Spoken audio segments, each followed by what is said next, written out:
everyone, my name is Susan Barber, and today I am going to share with you what I chose as my model of communication.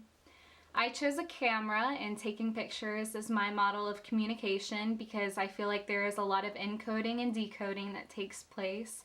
I feel like it's a great example for interaction, and in general I just really like taking pictures, so I thought it would be a pretty fun example to use. I did create an illustration for my model. I have that right here. However, for the sake of recording the video and making sure it goes smoothly, I will just take a picture of that model and insert it at the end, so you can use that as a reference. Other than that, I will go ahead and start with my model. So I am going to start my model off with the viewfinder of the camera. So the viewfinder is basically the little window that you look through in the camera, and it reflects the image that the camera sees into your own eye. And that is actually the first step in encoding for my model. So I view the image and I see it at its natural state, at its raw form. And the second part of encoding that takes place are the specifications and modifications that I make to the picture. So this is everything that I do before I actually take the picture itself. So this would entail changing the shutter speed, the aperture, the ISO, the focus, all of those elements to make the picture turn out the way that I want it to. Because ultimately, what I'm going to point out, I'm wanting to cancel out all of the noise in the picture. And by noise, I'm referring to the background of the subject that I'm taking a picture of. In my illustration, you will see that I am trying to take a picture of a butterfly on top of a flower. So the butterfly is my subject, and everything in the background, including the flower, would be considered noise because it is all that is distracting the viewer from the actual butterfly. So that is the whole goal in the encoding process, is to make sure that gets canceled out.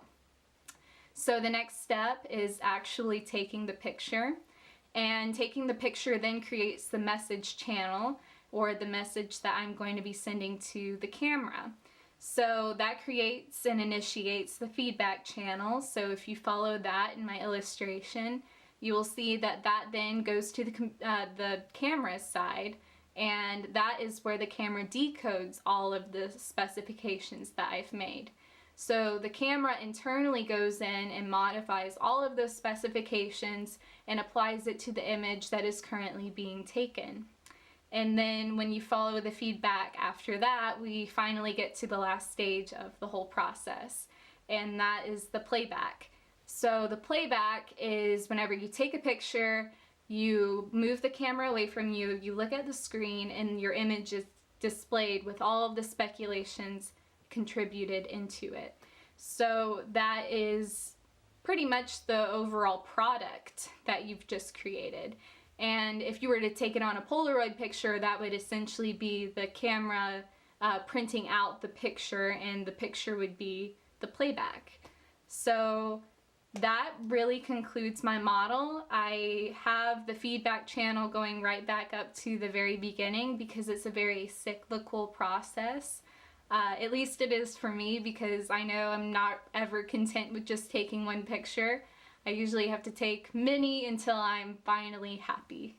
So that concludes my model of communication, and like I said, I will include that picture at the very end for you to follow along and try to get a better understanding of what I'm going on about in the video. So yes, thank you so much, and I hope you enjoyed watching.